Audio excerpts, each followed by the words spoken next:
প্রিয় ছাত্রছাত্রী সাজবাদী চ্যানেলে আজকের যে ভিডিওটা দিচ্ছি উচ্চ মাধ্যমিকের একদম পরীক্ষার প্রান্তে এসে আমি বলেছিলাম যে লাস্ট একটা ভিডিও দেওয়া হবে এবং এই ভিডিওটা একটু দীর্ঘায়িত হলেও সমস্ত অধ্যায় থেকে যেগুলো খুব গুরুত্বপূর্ণ প্রশ্ন সেই প্রশ্ন আমি প্রশ্ন করছি, তোমরা পারলে সেগুলো উত্তর দেবে, না পারলে কি উত্তর আছে তোমরা জেনে নাও। প্রথম প্রশ্ন যে মার্কো পোলো কোথাকার নাগরিক ছিলেন? উত্তর হচ্ছে ইতালির ভেনিস শহরে। কাকে দি ট্রাভেলার অফ ইসলাম বলা হয়? উত্তর ইবন বতুতাকে। পরের প্রশ্ন পারস্যের পর্যটকের নাম ছিল কার এদের মধ্যে? নিকেতিন, আমরা আব্দুর রাজ্জাক বলছি, আমরা বলছি নিকোলো কন্টি, আমরা বলছি পায়েস, আমরা বলছি নুমনিস। এর মধ্যে কার? উত্তর হবে আব্দুর রাজ্জাক। পরের প্রশ্ন ইবন বতুতার ভারত ভ্রমণ বিষয়ক সেই বিখ্যাত গ্রন্থটির নাম কি? উত্তর হচ্ছে কিতাব উল রেহলা। পরের প্রশ্ন ভারত ভ্রমণ সংক্রান্ত অল বিরোনির গ্রন্থটির নাম কি? তহকিক ই হিন্দ। মনে থাকে জানো। আচ্ছা, নেক্সট প্রশ্ন যে মার্কো পোলো কত সালে ভারতের করমণ্ডল উপকূলে আসে? উত্তর হচ্ছে 1292 সালে। আব্দুর রাজ্জাকের বিবরণে ভারতের কোন সাম্রাজ্যের প্রশাসনিক কাঠামো ও সমাজ জীবনের কথা জানা যায়? সমাজ জীবন। উত্তর হচ্ছে বিজয়নগর।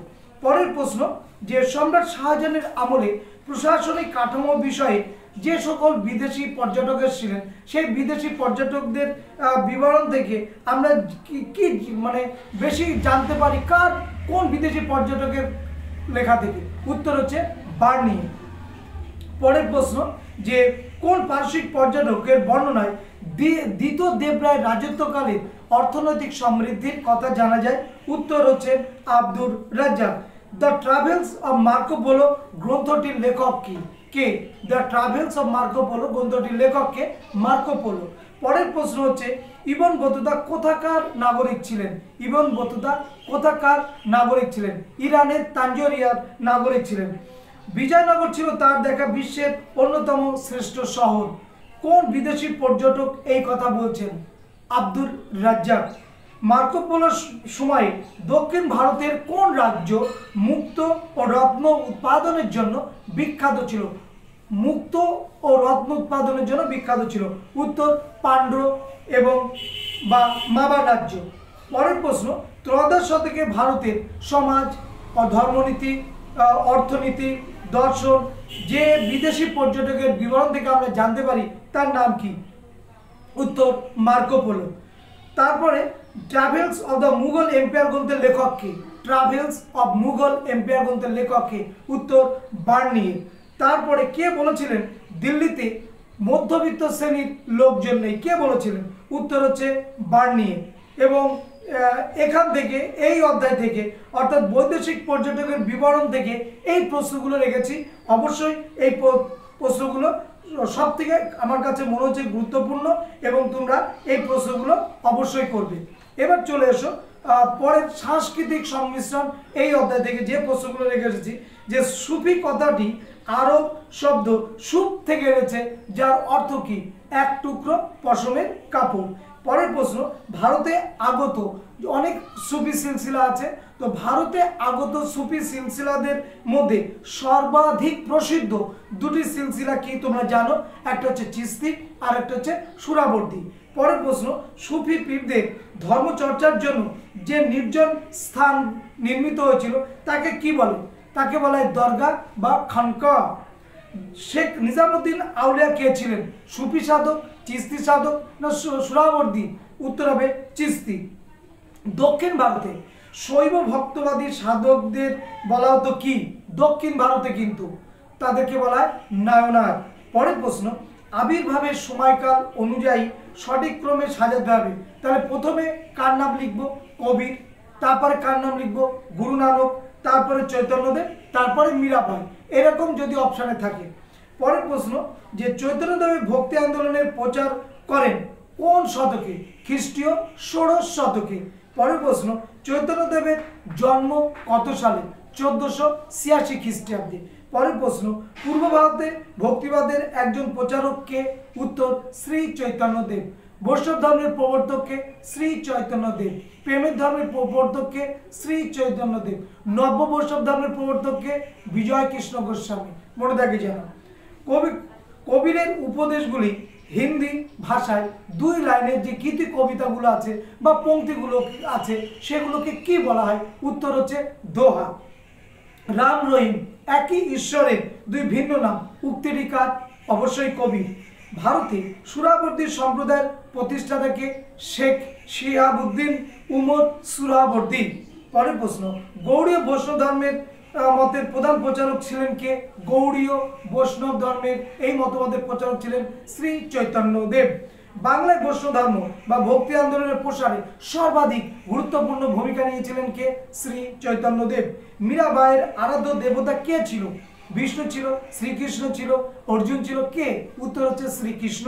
পরের প্রশ্ন, নানকের উপদেশ বলি যে গ্রন্থে লিপিবদ্ধ আছে তার নাম কি? আদি গ্রন্থ বা গ্রন্থ সাহিব। চৈতন্য চরিতামৃত কবি লেখককে? কৃষ্ণদাস কবিরাজ। ভীষণ ইম্পর্টেন্ট, হয়তো এসে বসে আছে। বাংলায় ভক্তি আন্দোলনের প্রাণকেন্দ্র? অবশ্যই নবদ্বীপ। ভারতের চিস্তি সম্প্রদায়ের প্রতিষ্ঠাতা? অবশ্যই মঈনুদ্দিন চিস্তি। সুফি বাদের শিষ্যদের কি বলা হতো? মুরিদ। সুফিরা হঠ যোগ শিখেছিল কার কাছ থেকে? উত্তর হচ্ছে নাথপন্থীদের কাছ থেকে। দোহা রচনা করেন কে? কবির। এবং কবির কার শিষ্য ছিলেন বা রমানন্দ। এই প্রশ্নগুলো কিন্তু সাংস্কৃতিক সংমিশ্রণ এখান থেকে পড়বে। এই অধ্যায় থেকে আরো কিছু প্রশ্ন তোমরা দেখে যাবে যে মীরার গানগুলো কি নামে পরিচিত? মীরার ভজন। মীরাবাই ছিলেন কে? রানা সংগ্রাম সিংয়ের পুত্রবধূ। শিখ ধর্মের ধর্মগ্রন্থের নাম কি? তোমরা জানো, একটু আগে বললাম গ্রন্থ সাহিব। এবং এই প্রশ্নগুলো এখান থেকে অবশ্যই করবে। এবং এরপরে দেখো আরো কিছু প্রশ্ন আছে যে সুফি সাধক বা সুফি অনুগামীদের কি বলা হয়? আমরা বলবো ফকির বা দরবেশ। চিরাগি দিল্লি নামে পরিচিত ছিলেন কে? নাসির উদ্দিন চিরাগ দেহলভি। সুফি ঐতিহ্যে পীর বলা হতো কাদের? সুফি গুরুদের। এইগুলো কিন্তু অবশ্যই জেনে যাবে। কবির কোন সুলতানের সমসাময়িক ছিলেন? কবির কোন সুলতান? সিকান্দার লোদি। এই প্রশ্নগুলো এই অধ্যায় থেকে জেনে যাবে। এরপরে যে অধ্যায়টা আমাদের আছে সেই অধ্যায় থেকে যে প্রশ্নগুলো খুব গুরুত্বপূর্ণ, সাম্রাজ্যিক রাজধানী, এইখান থেকে যে প্রশ্নগুলো আমরা করব সেটা হচ্ছে বানিয়াটির যুদ্ধ কত সালে হয়? 1565 সালে। বিজয়নগর রাজ্য প্রতিষ্ঠা হয় 1336 খ্রিস্টাব্দে। আমুক্ত মাল্যদা এটি কোন ভাষায় লেখা? তেলুগু। হাম্পিতে বিঠল স্বামী মন্দির কে নির্মাণ করেন? কৃষ্ণদেব রায়। বাংলার ইলিয়াসের শাসনের সূচনা করেছিলেন কে? শামসুদ্দিন ইলিয়াস শাহ। পান্ডুয়ার বিখ্যাত আদিনা মসজিদ যেটা 1369 খ্রিস্টাব্দে প্রতিষ্ঠিত হয়েছিল, সেটি প্রতিষ্ঠা কার আমলে হয়েছিল? উত্তর সিকান্দার শাহের আমলে। দিল্লির সুলতান বারবাক শাহ কাকে গুন্ডাজ খাঁ উপাধি দিয়েছিলেন? মালাধার বসুকে। বাংলার হোসেন শাহী বংশের শ্রেষ্ঠ শাসক কে ছিলেন? আলাউদ্দিন হোসেন শাহ। ইলিয়াস শাহী বংশের শেষ সুলতান কে ছিলেন? জালালউদ্দিন ফতেহ শাহ। এবং শ্রী চৈতন্যদেবের আবির্ভাব হয় বাংলায় কোন সুলতানের আমলে? আলাউদ্দিন হোসেন শাহের আমলে। ইলিয়াস শাহী রাজত্বকালে দিল্লির কোন সুলতান বাংলা আক্রমণ করেছিল? তিনি হচ্ছেন ফিরোজ তুগলক। পরের প্রশ্ন দেখো, বাংলায় হোসেন শাহী বংশের প্রতিষ্ঠাতাকে? আলাউদ্দিন হোসেন শাহ। বাংলার আকবর কাকে বলা হয়? হোসেন শাহকে বলা হয়। কোন সম্রাট ধনুজ মার্দন দেব নামে পরিচিত? তার নাম হচ্ছে রাজা গণেশ। ইলিয়াস শাহী বংশের অবসান ঘটে কত সালে? উত্তর 1487 খ্রিস্টাব্দে। পরের প্রশ্ন, বাংলায় হোসেন শাহী বংশের সূচনা হয় কত সালে? 1493 খ্রিস্টাব্দে। বাহুমনি রাজ্যে দেশীয় অভিজাতদের কি বলা হতো? দক্ষিণী বলা হতো। মাহমুদ গাওয়ান কোন শাসকের মন্ত্রী ছিলেন? উত্তর তৃতীয় মোহাম্মদ। বাহমনি বংশের শ্রেষ্ঠ সুলতানকে? উত্তর ফিরোজ শাহ। সঙ্গম বংশের শেষ রাজাকে? উত্তর বিরূপাক্ষ। দক্ষিণ ভারতে বাহমনি রাজ্য প্রতিষ্ঠা করেন কে? উত্তর হাসান গঙ্গু। তারপরে দেখো যে প্রশ্নটা আছে সেটা হচ্ছে বিখ্যাত তেলুগু কবি ছিলেন কে? এবং তার সভাকবি মানে প্রশ্ন হচ্ছে কৃষ্ণদেব রায় যে বইটা লিখেছিলেন তার সেটি কোন ভাষায়? তেলুগু ভাষায়। বইটার নাম আমুক্ত মাল্যদান। আচ্ছা, এবং পেড্ডান নামে তিনি আরেকটা গ্রন্থ রচনা করেছিলেন এবং এই পেড্ডান ছিলেন তার সহকবি। ভুল বললাম, কৃষ্ণদেব রায়ের হচ্ছে লেখা আমুক্ত মাল্যদা এবং পেড্ডান ছিলেন তার সভাকবি। চীনা সম্রাট ইয়ংলুর কাছে দুধ প্রেরণ করেছিলেন কোন সুলতান? গিয়াসউদ্দিন আজম শাহ, এটা অবশ্যই দেখে যাবে। হোসেন শাহ সাকার মল্লিক উপাধি কাকে দিয়েছিলেন? সনাতন গোস্বামীকে দিয়েছিলেন। ইলিয়াস শাহী বংশের শেষ সুলতান কার রাজত্বকালে বাংলার বৈষ্ণব ধর্মের প্রবর্তক শ্রী চৈতন্যদেবের জন্ম হয়েছিল? এটা বলেছি জালালউদ্দিন ফতেহ শাহ। বারবক শাহ কাকে পণ্ডিত সার্বভৌম উপাধি দিয়েছিল? বৃহস্পতি মিশ্রকে। এই প্রশ্নগুলো দেখবে অবশ্যই। বাংলার কোন সুলতান হাফসি সেনাদের দমন করে বাংলার শান্তি শৃঙ্খলা প্রতিষ্ঠা করেছিলেন? উত্তর আলাউদ্দিন হোসেন শাহ। বাংলার ইতিহাসে ইলিয়াস শাহী সুলতান আলাউদ্দিন ফিরোজ শাহকে সিংহাচ্যুত করেন কে? গণেশ। সঙ্গম বংশের শ্রেষ্ঠ রাজা ছিলেন কে? দ্বিতীয় দেবরায়। বাহমনি রাজ্যের প্রথম রাজধানীর নাম কি? আহসানবাদ। বাহমনি রাজ্য প্রতিষ্ঠার কত সালে? 1347 খ্রিস্টাব্দে। সফরনামা শব্দকোষের রচয়িতা ইব্রাহিম ফারুকি কার পৃষ্ঠপোষক ছিলেন? বারবাক শাহের। আলাউদ্দিন হোসেন শাহ সত্যরাজ খাঁ উপাধি দিয়েছিলেন কাকে? উত্তর মালাধার বসুকে। ইলাহি শাহী বংশের রাজধানী কোথায় ছিল? উত্তর তোমরা জানো, পান্ডুয়াতে তার রাজধানী ছিল। বানিয়াটির যুদ্ধ 1565 খ্রিস্টাব্দে, একটু আগে বলেছি। এই যুদ্ধটা একটা পক্ষের নাম কি ছিল? বিজয়নগর। এবং বিজয়নগরের তুলুক বংশের রাজা ছিলেন তোমরা জানো। এবং কৃষ্ণদেব রায় বিজয়নগর হাজরা মন্দির নির্মাণ করেন কোন দেবতার উদ্দেশ্যে? তার নাম হচ্ছে রাম। বিজয়নগর রাজ্যের প্রতিটি প্রদেশে অভিজাত অথবা রাজ পরিবারের কি উপাধিধারী শাসনকর্তার হাতে ন্যস্ত থাকতো? নায়ক বা নায়ক উপাধিধারীদের হাতে থাকতো ন্যস্ত। বিজয়নগরের অর্থনীতি কি নির্ভর ছিল? শিল্প নির্ভর না কৃষি নির্ভর? উত্তর কৃষি নির্ভর। চীনা দোভাষী মা হুয়ান কার আমলে বাংলাদেশে? গিয়াসউদ্দিন আজম শাহ। এই প্রশ্নগুলো এই অধ্যায় থেকে দেখবে। এর পরের অধ্যায়ে আমরা চলে যাব যে সেই অধ্যায় যে প্রশ্নগুলো খুব গুরুত্বপূর্ণ সেগুলো একটু দেখে নিই।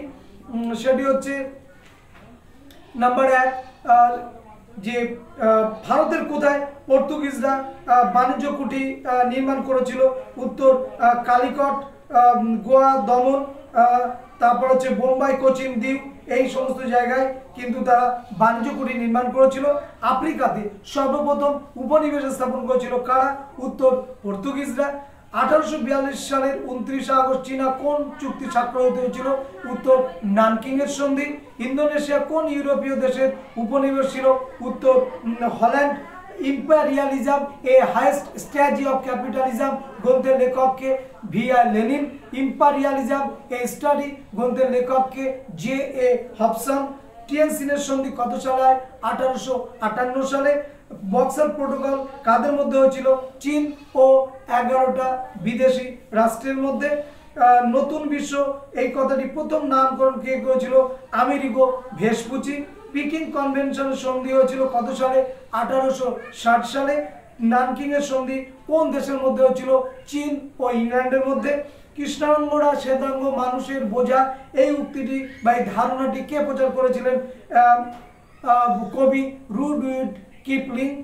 চীনা সম্রাটের প্রতি বিদেশি রাষ্ট্রের বশ্যতা স্বরূপ নজরানা প্রদানকারী রাষ্ট্রগুলি দুধেরা চীনা প্রথা অনুযায়ী 3 বার নতজানু হয়ে নবাবের মাথা ঠুকে সম্রাটকে নতজানু হয়ে মাথা ঠুকে সম্রাটকে অভিবাদন জানাতে হতো। এটা এই প্রথাটার নাম কি ছিল? কাও তাও প্রথা। জাপান কবে চীনের কাছে 21 দফা দাবি করেছিল? 1915 সালে। 1843 সালে চীনে কোন চুক্তি স্বাক্ষরিত হয়েছিল? বগের সন্ধি। কোন দেশ মশলা দ্বীপপুঞ্জ নামে পরিচিত? ইন্দোনেশিয়ার মালাক্কা দ্বীপপুঞ্জ। দ্য ওয়েলথ অফ নেশনস গ্রন্থের লেখককে? Adam Smith. উত্তর ভাষা অন্তরীপ সর্বপ্রথম প্রদক্ষিণ করেছিলেন কে? বার্থেলেমু দিয়াজ। সামাজিক ডারউইনবাদের প্রবক্তা কে ছিলেন? Herbert Spencer. ক্যান্টনে বাণিজ্যরত বিদেশি বণিকদের চীনা বাণিজ্যিক ও ফৌজদারি আইন মেনে চলতে হতো এবং তাদের চীনা আদব কায়দা ও ভাষা শিক্ষা, বাণিজ্য কুটিতে আগ্নেয়াস্ত্র প্রবেশ ও দাস প্রয়োগ নিয়োগ নিষিদ্ধ ছিল।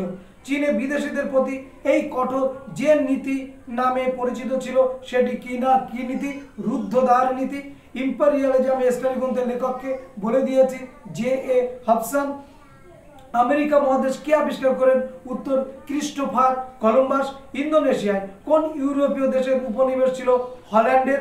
এবং 1842 সালে আমরা বলেছি সন্ধি হয়েছিল, এবং সিমনোসিকের সন্ধি হয়েছিল কত সালে? 1895 সালে। ভাস্কো দা গামা ভারতের কোন বন্দরে প্রথম আসেন? উত্তর, কালিকট বন্দরে। এবং এরপরে যে প্রশ্নটা রেখেছি, যে নীতির মাধ্যমে কোনো শক্তিশালী দেশ অন্য দেশের শাসন কায়েম করে তাকে কি বলা হয়? সাম্রাজ্যবাদ। এবং 1612 খ্রিস্টাব্দে ভারতে কোথায় প্রথম ইংরেজ বাণিজ্য কেন্দ্র স্থাপন করেছিল? উত্তর, সুরাট শহরে। এরপরে চীনে ইউরোপের বাণিজ্যিক সম্পর্কের সূত্রপাত হয় কোন বন্দরের মাধ্যমে? ম্যাকাও বন্দরের মাধ্যমে। হিলফার্ডিং এর বইটির নাম কি? Finance capital. দক্ষিণ আফ্রিকার প্রথম অশ্বেতাঙ্গ রাষ্ট্রপতি প্রধানের নাম কি?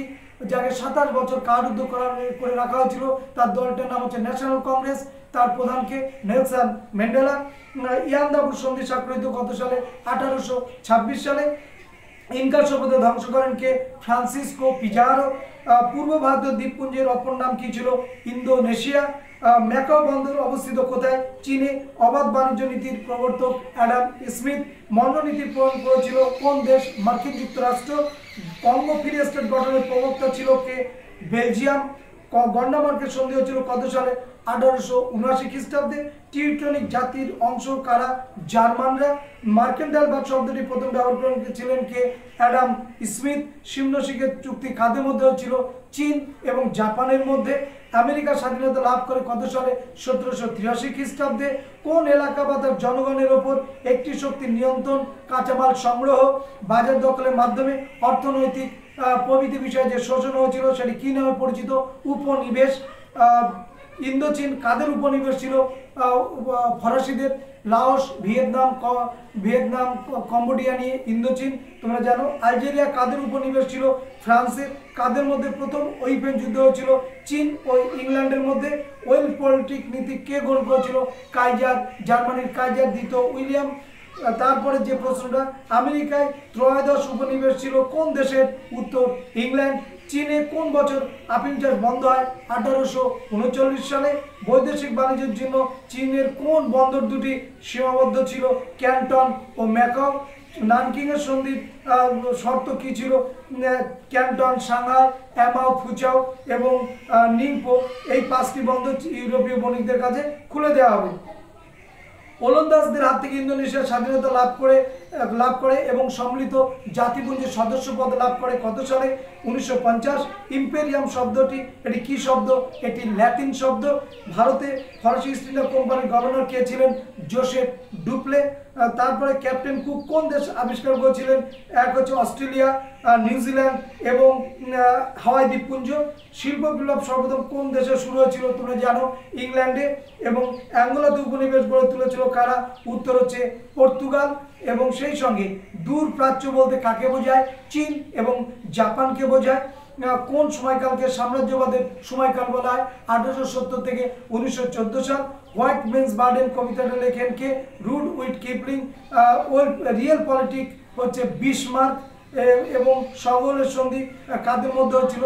নেপাল ও ইংরেজদের মধ্যে 1816 সালে। তোমরা জানো, ভৌগোলিক আবিষ্কারের যুগ বা সামুদ্রিক অভিযানের যুগ বলা হয় কোন সময়কালকে? খ্রিস্ট 5ম শতককে বলা হয়। এই প্রশ্নগুলো কিন্তু এই অধ্যায় থেকে খুব গুরুত্বপূর্ণ, এইগুলো পড়ে যাবে। এবং এরপরের যে অধ্যায়টা আছে সেই অধ্যায়ের যে প্রশ্নগুলো রাখছি সেগুলো একটু দেখে নাও। বাদবাকিগুলো তোমরা সবই দেখেছো, তবুও এইগুলো অবশ্যই দেখে যাবে। যেমন বাফার বা নিরপেক্ষ দেশ হিসেবে স্বীকৃতি পায় কে? আফগানিস্তান, এটা অবশ্যই দেখে যাবে। কোন দেশের বর্তমান নাম? মায়ানমার। উত্তর হচ্ছে ব্রহ্মদেশ। কোন যুদ্ধের পর চীনে ক্যান্টন বাণিজ্যের প্রথার অবসান ঘটে? প্রথম ইন চীন যুদ্ধ, এগুলো দেখে যাবে। আফ্রিকায় 2টি ফরাসি উপনিবেশ ছিল, আলজেরিয়া এবং মরক্কো, এগুলো দেখে যাবে। বুল কথার অর্থ কি? নির্দেশনামা, দেখে যাবে। বুয়োর নামে পরিচিত কারা? ওলন্দাজরা, দেখে যাবে। কোন ঘটনাকে শতাব্দীব্যাপী অবমাননা বলা হয়? অসম চুক্তিকে, এটাও দেখে যাবে। দেখো এরপরে যে প্রশ্নগুলো আছে সেটা হচ্ছে রায়তরি বন্দোবস্ত 1820 সালে কোন অঞ্চলে প্রবর্তিত হয়েছিল? দক্ষিণ ভারতে। ভারতের সুপ্রিম কোর্টের প্রথম প্রধান বিচারপতি কে ছিলেন? উত্তর স্যার ইলিজা এমপে। সুপ্রিম কোর্ট প্রতিষ্ঠিত হয় 1774 খ্রিস্টাব্দে কোন আইন দ্বারা? 1773 খ্রিস্টাব্দের রেগুলেটিং অ্যাক্ট, এই আইন দ্বারা। এটা কিন্তু অবশ্যই দেখে যাবে এবং এর পরপর যেগুলো দেখবে সেগুলো হচ্ছে কোন আইন দ্বারা সুপ্রিম কোর্ট বললাম 1773 খ্রিস্টাব্দের রেগুলেটিং অ্যাক্ট। বক্সারের যুদ্ধে জড়িত ছিলেন না কে? সিরাজদৌল্লা, মীর কাসিম, দ্বিতীয় শাহ আলম, সুজাউদ্দৌলা। উত্তর হবে সিরাজদৌল্লা। ভারতে কবে রেলপথ চালু হয়? 1853 বোম্বে থেকে থানে পর্যন্ত। শ্রীরামপুত্র এই কাদের বলা হয়? উইলিয়াম কেরি, উইলিয়াম ওয়ার্ড এবং জোশুয়া মার্সম্যান। ভারতীয় শাসনের কাঠামোয় পুলিশি ব্যবস্থার প্রবর্তন করেন কে? Lord Cornwallis. জামশেদপুরে Tata iron and steel company গড়ে ওঠে কত সালে? 1907 সালে। ভারতের প্রথম ব্রিটিশ গভর্নর জেনারেল কে ছিলেন? Warren Hastings. Board of revenue গঠন করেন কে? Warren Hastings. আলীনগরের সন্ধি কাদের মধ্যে স্বাক্ষরিত হয়েছিল? ইংরেজ এবং সিরাজদৌল্লার মধ্যে। কোন চার্টার আইন দ্বারা ভারতের ইংরেজ ইস্ট ইন্ডিয়া কোম্পানি তার একচেটিয়া বাণিজ্যিক অধিকার হারায়? 1813 সালে চার্টার অ্যাক্ট অনুযায়ী একচেটিয়া বাণিজ্যের অধিকার হারায়। গ্যারান্টি প্রথা কোন বিষয়ের সঙ্গে যুক্ত? রেলপথ সম্প্রসারণের বিষয়ে। কর্নওয়ালিস কোড মানে কি? লর্ড কর্নওয়ালিস কর্তৃক প্রশাসনিক ও বিচার বিভাগের যে সংস্কার সেটি কর্নওয়ালিস কোডের সঙ্গে নামের সঙ্গে জড়িত। কোন দুটি স্থানের মধ্যে প্রথম ভারতের রেলপথ হয়? বোম্বাই থেকে থানে। সত্য বিলোপ নীতির প্রবর্তক কে ছিলেন? লর্ড ডালহৌসি। বাংলার প্রথম স্বাধীন নবাব কে? মুর্শিদ কুলি খাঁ। বন্দিবাসের যুদ্ধ হয় কত সালে? 1760 খ্রিস্টাব্দে। এবং ফোর্ট উইলিয়াম কলেজ কবে প্রতিষ্ঠা হয়? 1800 খ্রিস্টাব্দে। পলাশির লুণ্ঠন বলতে কি বোঝায়? পলাশির যুদ্ধের পর মীর জাফরের কাছ থেকে যে পরিমাণে উপঢৌকন ইস্ট ইন্ডিয়া কোম্পানি পেয়েছিল এবং তার কর্মচারীরা ব্যক্তিগতভাবেও পেয়েছিল, তার মধ্যে বাংলার আর্থিক সম্পদের ক্ষতি হয়েছিল, সেটাকে আমরা বলছি পলাশির লুণ্ঠন। এবং ভারতের কোন রাজ্যে প্রথম ইংরেজরা অর্থনৈতিক আধিপত্য প্রতিষ্ঠা করেছিল? অবশ্যই বাংলা। আলীনগরের সন্ধি হয়েছিল 1757 9 ফেব্রুয়ারি। কোন ভূমি ব্যবস্থা জমিদারদেরও জমির ওপর মালিকানা সত্ত্ব দেওয়া হয়েছিল? সেটা হচ্ছে চিরস্থায়ী বন্দোবস্ত 1793 সালে লর্ড কর্নওয়ালিস। পাঞ্জাব ব্রিটিশ মুক্ত হয়েছিল 1849 সালে, কে করেছিল? Lord Dalhousie. Poverty and un-British rule in India এই গ্রন্থের লেখককে? দাদাভাই নৌরোজি। কে বাংলার 1772 খ্রিস্টাব্দে দ্বৈত শাসনের অবসান ঘটান? Warren Hastings. ভারতের প্রথম ভাইসরয় কে? লর্ড ক্যানিং। বক্সারের যুদ্ধ কত সালে হয়? 1764 খ্রিস্টাব্দে। বক্সারের যুদ্ধ কাদের মধ্যে হয়েছিল? একদিকে ছিল মীর কাসিম, সুজাউদ্দৌলা এবং মুঘল সম্রাট দ্বিতীয় শাহ আলম, অন্যদিকে ইংরেজ ইস্ট ইন্ডিয়া কোম্পানি। রাজধানী বন্দোবস্তের ক্ষেত্রে গুরুত্বপূর্ণ ভূমিকা নিয়েছিল কে? Thomas Munro. ভারতের প্রথম রেলপথ কোন রাজ্যে প্রতিষ্ঠিত হয়েছিল? মহারাষ্ট্রে। তারপরে ভারতের প্রথম ICS পাশ করেছিলেন কে? সত্যেন্দ্রনাথ ঠাকুর। জুডিশিয়াল মার্ডার কোন ঘটনার সঙ্গে বা কোন বিভাগের সঙ্গে যুক্ত? এটা হচ্ছে বিচার বিভাগের সঙ্গে যুক্ত। 1773 খ্রিস্টাব্দে রেগুলেটিং অ্যাক্ট তৈরি হয়েছিল কার আমলে? ওয়ারেন হেস্টিংসের আমলে। ভারতবর্ষে আমলাতন্ত্রের জনককে? Lord Cornwallis. ভারতের ব্রিটিশ শাসন ইস্পাত কাঠামো কাকে বলা হয়? আমলাতন্ত্রকে বলা হয়। অধীনতামূলক মিত্র নীতি 1798 সালে এর প্রবর্তককে? Lord Wellesley. প্রথম অধীনতামূলক মৃত্যুদণ্ড নীতি কোন রাজ্যে মেনে নিয়েছিল? হায়দ্রাবাদের নিজাম। নিজাম কাকে বলা হয়? হায়দ্রাবাদের শাসকদের নিজাম বলা হয়। কোন সপ্তবর্ষব্যাপী যুদ্ধ কত সালে হয়েছিল? 1765 থেকে 1763 ইংরেজ এবং ফরাসিদের মধ্যে। নবাবী আমলে বাংলার রাজধানী কোথায় ছিল? মুর্শিদাবাদে। লর্ড কর্নওয়ালিস প্রবর্তিত ভূমি রাজস্ব ব্যবস্থা পড়তে হয়েছিল কোথায়? বাংলাতে। বাংলা বিহার উড়িষ্যা। অমৃতসরের চুক্তি হয়েছিল কত সালে? 1809 সালে। কাদের মধ্যে? রণজিৎ সিং, পাঞ্জাব কেশরী রণজিৎ সিং এবং ইংরেজ লর্ড মিন্টোর মধ্যে। কাদের মধ্যে? সলভার সন্ধি কত সালে হয়েছিল? 1782 খ্রিস্টাব্দে। বাংলায় পাঠশালা বন্দোবস্ত 1772 সালে কে চালু করেছিল? Warren Hastings. বেসিনের সন্ধি কত সালে হয়? 1802 খ্রিস্টাব্দে। কাদের মধ্যে? দ্বিতীয় বাজিরাও এবং লর্ড ওয়েলেসলির মধ্যে। ভারতের প্রথম পাটকল গড়ে ওঠে কোথায়? হুগলির হুগলির রিসরাতে। পলাশির যুদ্ধ কত সালে হয়? 1757 সালের 23শে জুন। বাংলার দ্বৈত শাসন ব্যবস্থা চালু করেন কে? Robert Clive. বক্সার যুদ্ধের পর বা দেওয়ানি লাভের পর 1765। আমিনি কমিশন গঠন করেন কে? Warren Hastings. লর্ড ডালহৌসি কুশাসন অজুহাতে যে রাজ্যটি দখল করেছিলেন তার নাম কি? অযোধ্যা। সত্য বিলোপ নীতি চালু হয়েছিল কত সালে? 1848 সালে। এই প্রশ্নগুলো অবশ্যই দেখবে এবং এর সঙ্গে আরও কিছু প্রশ্ন আছে দেখো। মীর কাসিম বাংলায় রাজধানী স্থানান্তর করেন কোথায়? মুঙ্গেরে। কোন সনদ আইনে বাংলার গভর্নর জেনারেল ভারতের গভর্নর জেনারেল প্রণীত হয় 1833 সালে। কোন সনদ আইন অনুযায়ী ভারতে ইংরেজ রাজ কর্মচারীরা জমি ক্রয় বিক্রয় অধিকার পায়? 1833 খ্রিস্টাব্দের সনদ আইন। রেগুলেটিং অ্যাক্ট প্রচলিত হয়েছিল কোন জায়গা থেকে? শুরু হয়েছিল ব্রিটিশ পার্লামেন্টে প্রচলন হয়েছিল। রঞ্জিত সিং শিখ মিশনের ঐক্য সাধনে কি ভূমিকা নিয়েছিলেন? বর্ষতা শিকার ও যুদ্ধ জয় নীতি। ইস্ট ইন্ডিয়া কোম্পানি কার কাছ থেকে দেওয়ানি লাভ করে? মুঘল সম্রাট দ্বিতীয় শাহআলমের কাছ থেকে। সত্যবিলোপ নীতি প্রয়োগ করে লর্ড ডালহৌসি কোন রাজ্যগুলো দখল করে নিয়েছিলেন? একটা হচ্ছে সাতারা, সম্বলপুর, জয়পুর এগুলো। এবং এরপরে দেখো আরো কিছু প্রশ্ন আছে। সেই প্রশ্ন হচ্ছে পলাশীর যুদ্ধের সময় ইংরেজ সেনাপতি কে ছিলেন? Robert Clive. কলকাতা নগরীর প্রতিষ্ঠা করেছিলেন কে? Job Charnock. ইংরেজ সেনাপতি ছিলেন না এর মধ্যে কে? আয়ারকুট, ডুপ্লে, স্যান্ডার্স, ক্লাইভ। উত্তর হচ্ছে জোসেফ ডুপ্লে। বিদরের যুদ্ধে ইংরেজদের হাতে পরাজিত হন কারা? ওলন্দাজরা। বক্সারের যুদ্ধে ইংরেজ সেনাপতি কে ছিলেন? Major Adams. পানিপথের তৃতীয় যুদ্ধ কত সালে হয়েছিল? 1761। বাংলার প্রথম গভর্নর জেনারেল ছিলেন কে? Warren Hastings. ব্রিটিশ শাসন ব্যবস্থার তৃতীয় স্তম্ভ কোনটি ছিল? পুলিশ বিভাগ। বাংলা 76 মন্বন্ত দেখা দিয়েছিল কত খ্রিস্টাব্দে? 1770। ইংরেজি বাংলা হচ্ছে 1176, তাই 76 মন্বন্তর। ভারতের প্রথম কয়লা খনি আবিষ্কৃত হয়েছিল কোথায়? রানীগঞ্জে। বেঙ্গল কেমিক্যালের প্রতিষ্ঠাতাকে? প্রফুল্ল চন্দ্র রায়। বাংলার শেষ স্বাধীন নবাবকে? সিরাজ দৌলা। কোন সন্ধি দ্বারা সপ্তবর্ষব্যাপী যুদ্ধের অবসান ঘটে? প্যারিসের সন্ধি। এগুলো কিন্তু অবশ্যই দেখবে। 76 মনবন্ধনের সময় বাংলার গভর্নর জেনারেল কে ছিল? Lord Cartier. এই প্রশ্নগুলো কিন্তু দেখবে। এই প্রশ্নগুলো আমার কাছে মনে হচ্ছে এবছর সব থেকে গুরুত্বপূর্ণ এবং তোমরা যে পরীক্ষাটা দিতে যাচ্ছ এই পরীক্ষাটা আশা করি সবার ভালো হবে এবং তোমরা ভালো মতোই পরীক্ষা দেবে। এই ভিডিওতে যে প্রশ্নগুলো বলা হলো অবশ্যই দেখে যাবে। সবাইকে ধন্যবাদ। দেখা হবে নেক্সট ভিডিওতে।